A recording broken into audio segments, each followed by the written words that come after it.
All right. Welcome to Season 13 of the Regimen podcast. Joining us today is a special guest discussing her mission to help stop the bleed, an invaluable element of basic life support.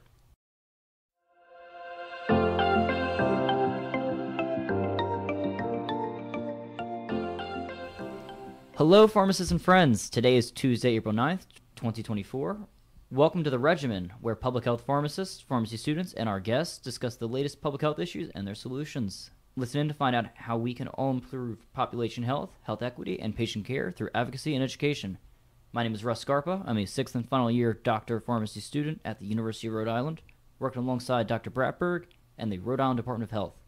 Hi again, I'm Jeff Bratberg. I'm a clinical professor of pharmacy practice and clinical research at the URI College of Pharmacy and the academic collaborations officer at the Rhode Island Department of Health. As a reminder to our listeners, the opinions expressed in this podcast by the hosts and guests do not represent the opinions of the United States government, the Rhode Island Department of Health, or the University of Rhode Island. And importantly, Stop the Bleed is a registered trademark of the United States Department of Defense, or DoD. We're here with Emily Lefebre, a senior here at URI majoring in veterinary science. She's enrolled in the honors program and is bringing Stop the Bleed to our community as her final project.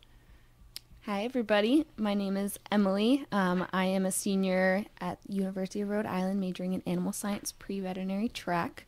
My plan is to go to PA school. I'll be applying this cycle, and I want to specialize in orthopedic surgery afterwards.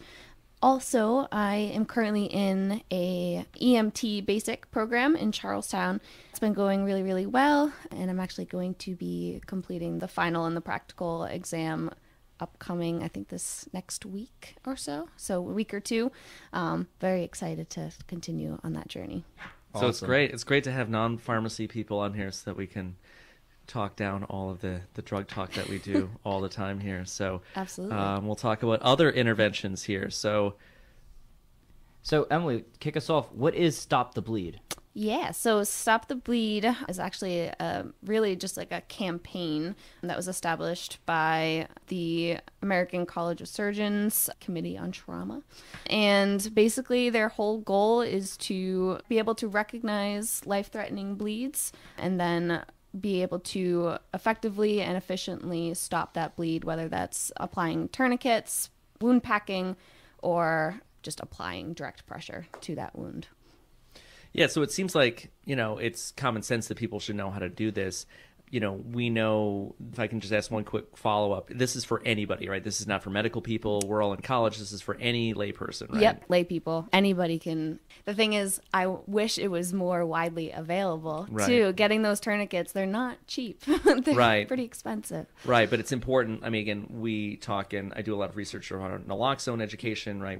We just had a podcast on naloxone's in our health and wellness vending machine here on campus. We have naloxone and vending machines all over Rhode Island. It's available over the counter, pharmacies, all the things that we do. We have a distribution center here on campus that my colleague Nita Jacobson runs. So it just seems like when bystanders have effective ways to respond to an emergency, we see better outcomes. In fact, I'm teaching basic life support on Friday to pharmacists to teach other folks. So we know that when people know, there's faster responses. So clearly that's the thing. You only have a certain amount of blood. If you lose enough, bad things happen, and we need to save lives. So what do you know about how this program works? What's its effectiveness? Well, studies to date largely focus on responder confidence and competence, but there are already case reports of medical students applying these skills in their communities today. That's amazing. So when did this program come about? Well, it began with the Hartford Consensus, which is a series of joint committee meetings established after the Sandy Hook incident, comprising of the American College of Surgeons Committee on Trauma, which I mentioned, but also the U.S. Department of Defense, the White House, and many other stakeholders. And it was officially launched in October of 2015. So quick background for our listeners. Tourniquets were not commonplace in American pre-hospital care because of a widespread belief that tourniquets led to limb amputation and loss. It wasn't until the wars in Iraq and Afghanistan that this was disproven, and they came into broad use by the U.S. military, pursuant to the newly developed Tactical Combat Casualty Care Guidelines, and really hailed as a life-saving measure. Meanwhile, back in the U.S., 0 tourniquets were applied to have nearly 3.2 million EMS activations in 2008, at the same time when they were being proliferated overseas.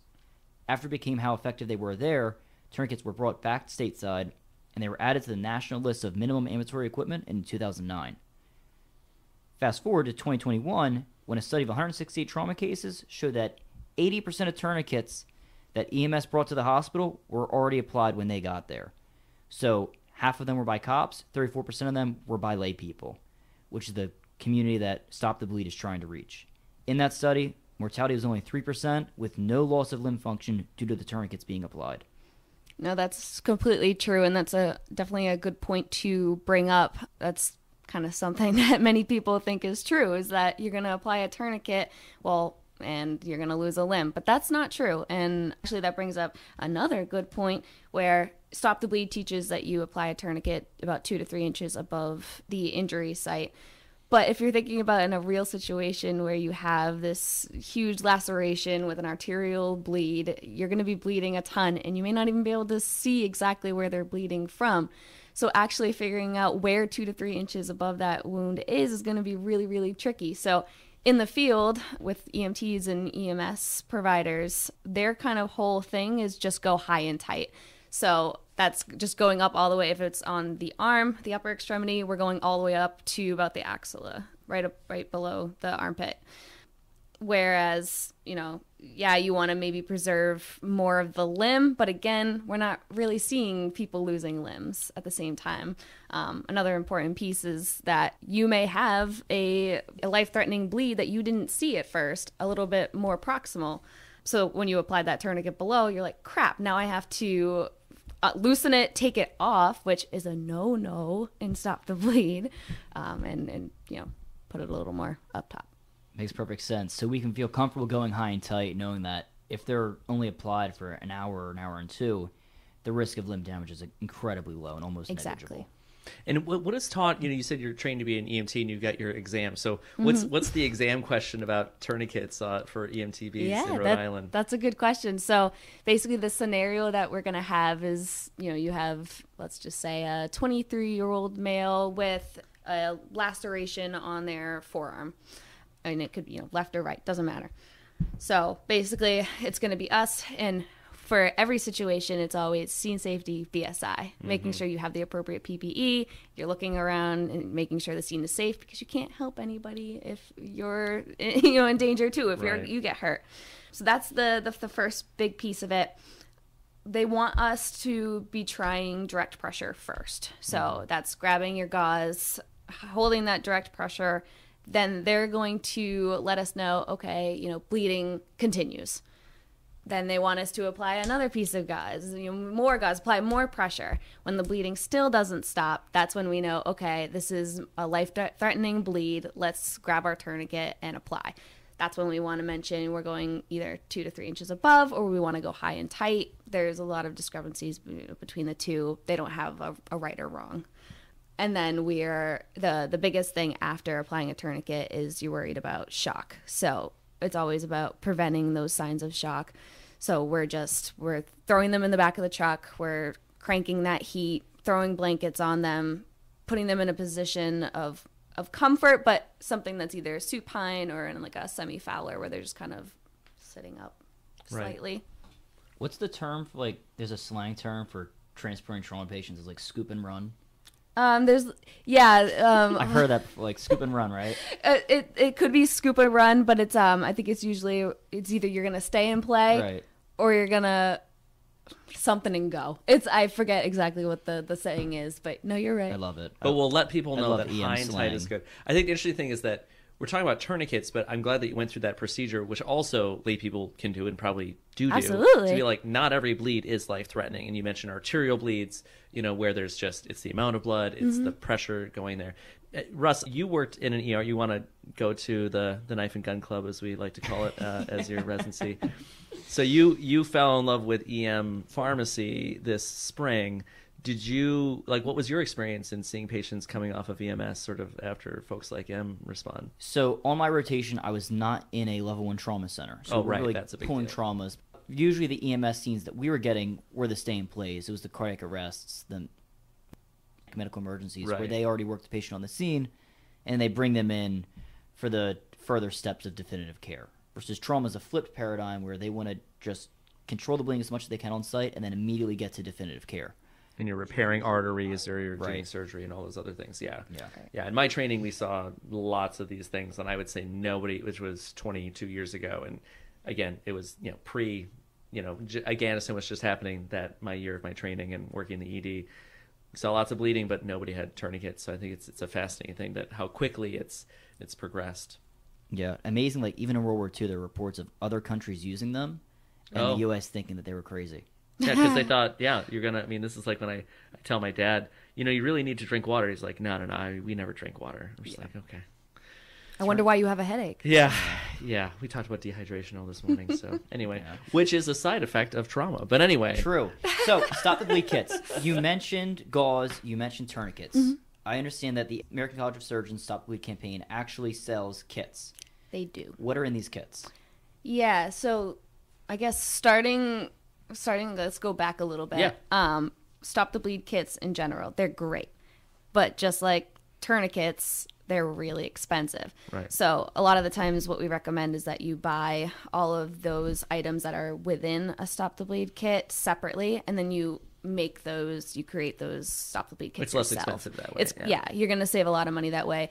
But make sure you're still getting those Oh, COTC accredited materials. But yeah, so we have obviously the tourniquets, and instead of just saying like gauze, let's start using the word hemostatic gauze. Okay, love it. Yeah. Tell me, what is hemostatic gauze? Yeah, so hemo means blood, and static means stop. So it's gauze that has an agent in it that's going to speed up that process, the clotting process, your natural clotting process. So actually facilitate blood clotting in a Yeah. site, besides just being gauze and absorbing the blood. Correct.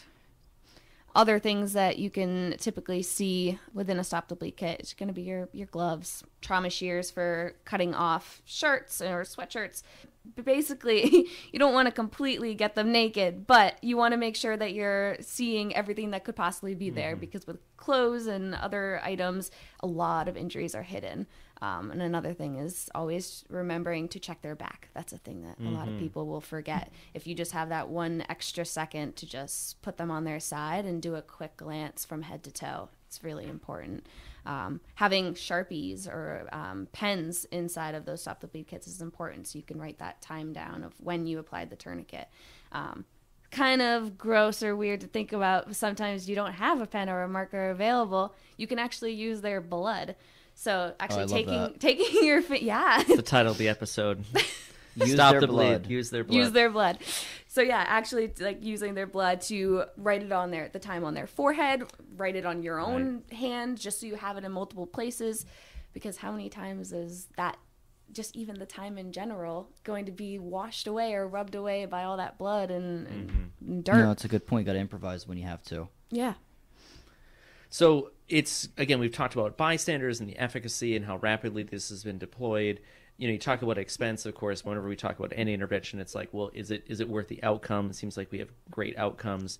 Does every person need to have this, or should they be deployed in places where they're more likely to be used? Right. Yeah. So, I mean, I think for the kits themselves, I think that putting them in those mass gathering areas like your stadiums and your schools and all of those kinds of things, that's going to be important. But carrying it around like on yourself, and they're fairly big. You're going to be carrying around a big case. So I would say just carry around a tourniquet with you. Like, at the end of the day, like, you see a life-threatening bleed, like, if you're, obviously you need to be able to identify and recognize a life-threatening bleed, but just go and place that tourniquet. You don't want to mess around and just throw it on. It's like standard first aid, right? Like, don't. Yes. I think the other thing that is, like, if you don't want to do mouth-to-mouth to somebody, you can at least do chest compressions, Yes, right? you can do hands-only CPR. If somebody's having an overdose and you think it's an opioid and you don't have naloxone, you can provide breaths. Like, there's always things you can turn them on their side. You can do an inspection, and if everybody has a phone, call 911. Like, they'll walk you through these types of things. So do you carry a tourniquet like in your car? No, but I should. I need to be getting You will. You got to one. pass that test, and then you'll do Yeah, that. exactly. You'll have your own. But I do have. It's kind of funny. I have pretty much in my just my pocketbook. I have actually right here on my keys. I have like a pocket mask that I carry around. Yeah, for Oh, BLS, very that's cool. good. Yep, for just BLS. I always carry like gloves in my car. I have a whole bunch of like rolls of gauze. and- Hemostatic? Not hemostatic. That's so No. they're expensive for us. Yeah, So. they are expensive. We'll get into that shortly. Actually, we mitigate that cost. I'm gonna just talk about the mass gathering thing because we're gonna lead into this. So what Russ discovered is that there's states like Georgia, Texas, Indiana, and California have passed laws for kits to be placed in public schools. Again, interesting to me because there's also the White House has also instructed schools to carry naloxone. So we're kind of really getting into the bystander training here. In California, all new public buildings are required to have these stop the bleed kits. So people go into a public building, you see an AED, like when you came in, I don't know if you've ever been in our pharmacy building, but you probably saw our AED and you probably saw our nalox box. We don't have a stop the bleed kit here. We probably need one, so we should probably do that. Can I cut in here Yeah, for a please. second? So part of my Stop the Bleed project is getting tourniquets placed at all of the AEDs around campus. Oh, cool. So my goal is to get 2 per AED. Right now, currently, I only have enough funding for 1 per AED. But everywhere on campus, that's great. everywhere at all the AEDs. AEDs, Yep. And there's, I think, 54 that currently don't have any. I know that the dining services, they had bought in some on their own time and put cool. those in there. And that was actually even before I came up with this idea. And I'm very like, hey, cool. you're stealing my idea. Yeah. That's good. More tourniquets, the better. No, definitely. Where'd you get your funding? So the honors program, they have an honors project fund. So they're donating some money. Health services, they are also going to be donating some money towards these tourniquets. And then the emergency management, Department of Public Safety. From URI? From URI. That's yeah, awesome. URI's I'm glad they're Department of supporting Defense. this. Me too. Yeah. It makes me so happy. So another element of Stop the Bleed, say we have the kits in place. Another huge element I understand is the training part of it. And I know that there's been studies before comparing visual training to in-person training to flashcards, and they've really found that you need the in-person training. It's far, far superior.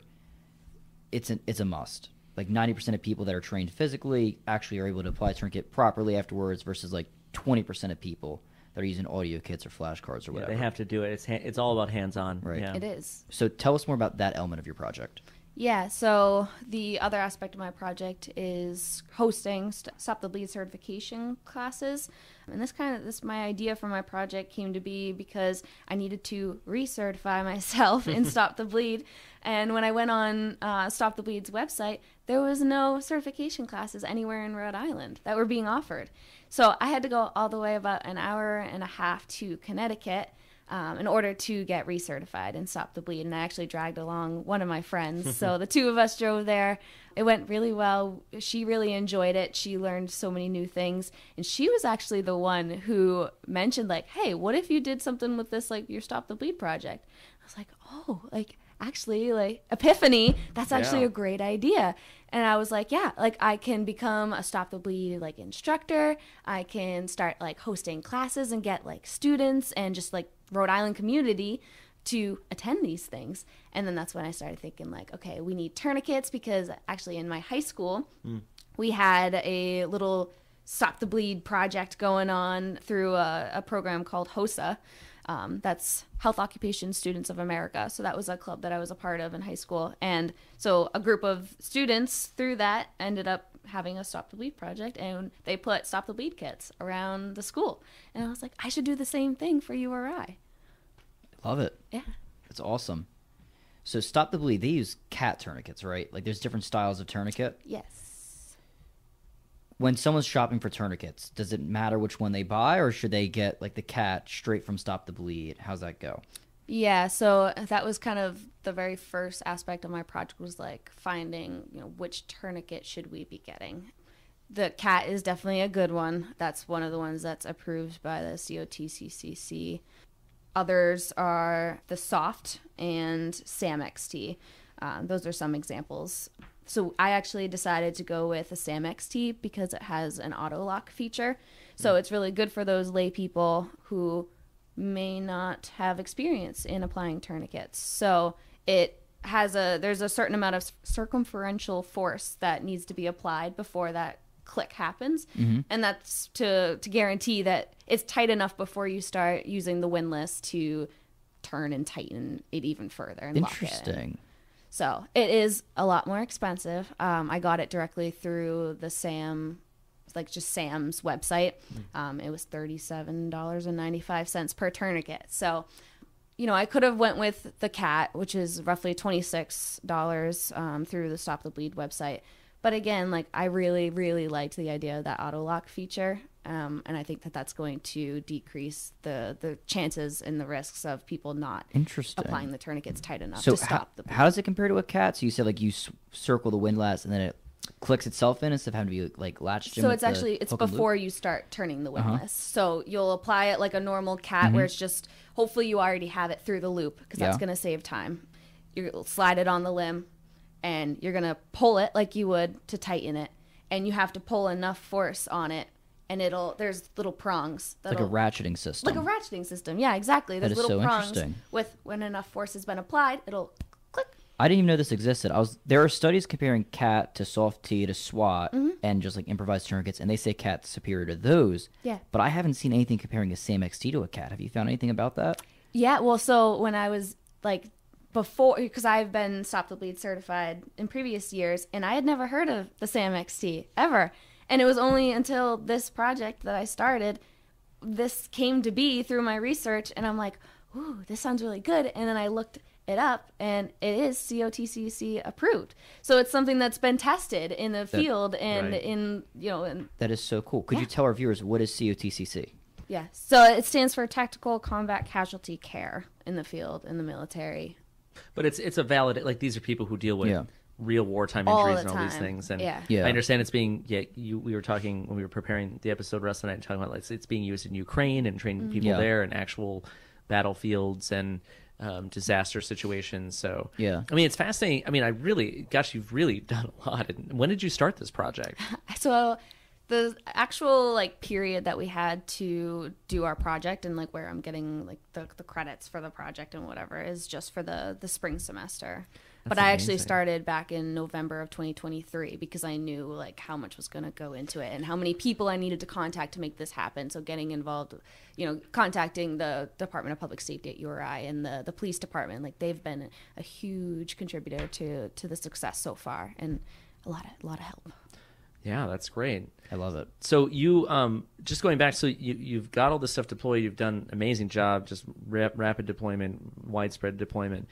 You had your first class last week. So you want to tell us about that? Yeah, so last Thursday, I had about 18 students sign up and had 18 students show up. So already off to a great start. I know. I was very happy about that. Just like my pharmacy students, there's 100% attendance at every class, always. I've also heard that. Anyway. Yeah. No, that's great. So they were interested and they came. And they were. And I even had a student afterwards contact me privately and said how much she loved it and how much she learned. And that made me feel really good that, we're making a difference in the world. And it was really great. So you're graduating. So I have to ask about sustainability. So these things are going to exist on campus. We've talked about in-person training being, better than other kinds of training or, a little visual aid next to the thing, which is better than nothing.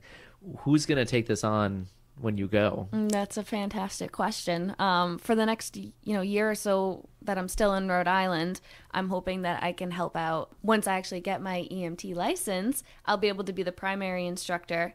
So I won't need to, because that's been an obstacle with these figuring out classes for certification, because I need a primary instructor because unfortunately I'm not a certified medical assistant. So unfortunately, I need to have somebody else with me, kind of just guiding me through it and making sure I'm saying all the right things. So is it any licensed person? Again, maybe this is outside the scope, but like we have a pharmacy audience, can a licensed pharmacy intern or pharmacist be the primary instructor? Like, what do you need to do? Absolutely. You just need to be a provider. Any kind of provider? Any kind of provider. Okay. Yep. Interesting. Very cool. And obviously be Stop the Bleed certified. So, yeah, clearly. To that end, let's talk about the pharmacist role here, because this is the pharmacy podcast of the Honorable Dr. Jeff Bratberg. So we love sharing that 90% of the U.S. population lives within 5 miles of a pharmacy. We've heard that many times on this podcast. But I don't know if many pharmacies actually carry tourniquets for sale. The websites for CVS and Walgreens don't list them for sale. So, taking into account that these do require some degree of training to use appropriately, do you think that community pharmacies could be leveraged to help stop the bleed? Can you teach someone these basic principles behind a pharmacy counter and sell them this and feel reasonably comfortable that they'll be able to use it appropriately? So that's definitely a little bit of a tricky tricky question and situation. I feel like with naloxone, for example, I feel like we're doing really well in the community with the education piece to it of, you know, when you're going to use naloxone and how you're going to use it. But I feel like we're not quite there yet with the tourniquets.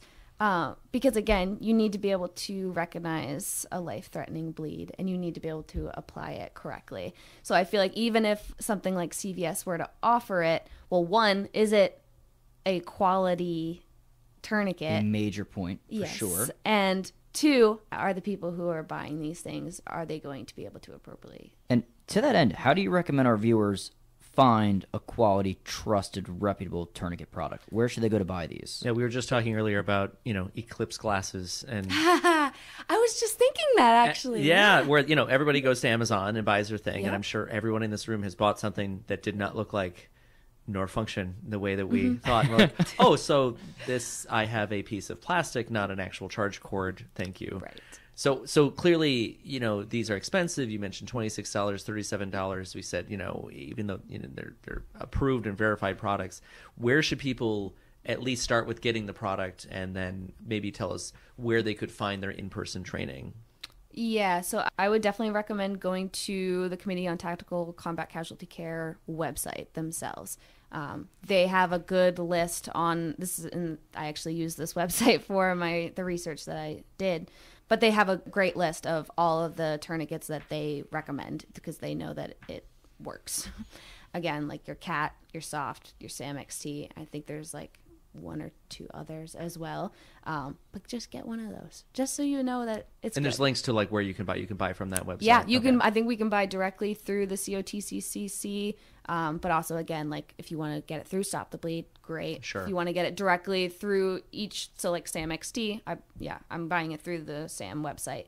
Just get it directly through them, so you know you're getting the right stuff. And we are not sponsored by Sam XT. We just think it's a cool product. Yeah. Agreed. Yep. So, May is Stop the Bleed Month, which gives us a great way to introduce the third pillar of the program, advocacy and government. How can we foster local political support for Stop the Bleed, and what would you look to achieve? Well, definitely the funding is going to be big. Actually being able to obtain those tourniquets and get them in places that we need.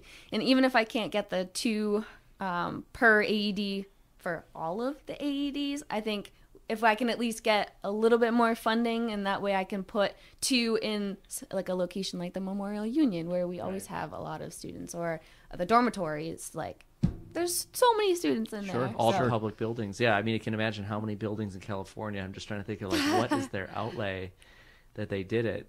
We don't have as many public buildings in Rhode Island. We have a lot of nalox boxes, and maybe that we expand that and we offer that with those sort of public access emergency AED kinds of things. I think there are actually AED companies that partner with Stop the Bleed too, so you can buy dual things. I'm not sure. Possibly. I don't know. I'm not familiar with that. But so if we had funding, so the other thing is, do you need to pay to take your classes or take the classes? No, it's all like volunteer based. Okay. There are some classes that will politely request like a $5 donation to help kind of for all those training materials that we're using for those certification classes, but it's not something that's required. And for the ones that I'm hosting, I'm not requiring anything. It's just How much did it cost to actually put your class together? Because you need to get the mannequins and stuff, right? Yeah, so I was actually able to borrow all of my training materials from Corporal Hanrahan. And then also I had a EMT help me out. Her name is Rachel Gomez. She used to work here at URI. Now she's a little bit up more northern, but she was great. She came on last Thursday and she brought a whole bin of CAT tourniquets, and I was like, this is amazing. Awesome. Like, we can pass them out to all the students and they can practice on each other, and I was really happy. And do these, so it's interesting, it's like naloxone's a drug, it expires, right? It works after it expires, I'm just going to say that, but so don't feel bad if you do it, but from a public outlay standpoint, we can't deploy expired drugs. Do these tourniquets, they don't expire, or like the gauze doesn't expire, it doesn't degrade the material on it? I mean, tourniquets for sure. I don't think they'll ever expire. Yeah. There's chances Once you of have it one, you have breaking. one. Right. But I mean, I don't know how much how often that would happen. And they can be reused. I mean, no, right. Unfortunately not. I mean, when you think about bloodborne pathogens, not reused. Do not reuse the tourniquets. Yeah. And just to note, we're not placing tourniquets on the necks, right? All right, very good point. All don't kinds of alarm things that we should not do. Yeah, extremities only. Things that need to be trained and taught. So is there anything else, Em, that you want to share about this? It's been a wonderful conversation. I mean, briefly, I'm also going to, in those AEDs, along with a tourniquet, I do want to get little Sharpies for all of them. I'm also going to create a little laminated card with just a quick 1, 2, 3 first steps, just so that, you know, if your lay person doesn't know how to apply one, well, here you go. Maybe you can figure it out. And then I'm also going to create little stickers of just like place outside of the AED, just be like, hey, a tourniquet is in here if you need it. It's great. Awareness is also key. Yeah. Well, thank you so much for joining us. This is such a great conversation. Thank you for having me. Absolutely, it was our pleasure. So to sum it up for our viewers, Stop the Bleed is a movement to distribute bleeding control kits and the knowledge on how to use them throughout America with the goal of becoming as ubiquitous as the AHA's CPR program. We can help meet this goal with advocacy in the public sector for funding and political support, the private sector for the stocking these kits in buildings and healthcare access points, perhaps such as pharmacies, and by taking a class to learn how to stop the bleed ourselves. Thank you so much for joining us, and tune in next week. And don't forget, our podcast is on any place that you get podcasts, Apple Podcasts, Amazon Music, and of course Spotify, who hosts us. And we advertise on social media, so follow Em on social media. We'll tag her.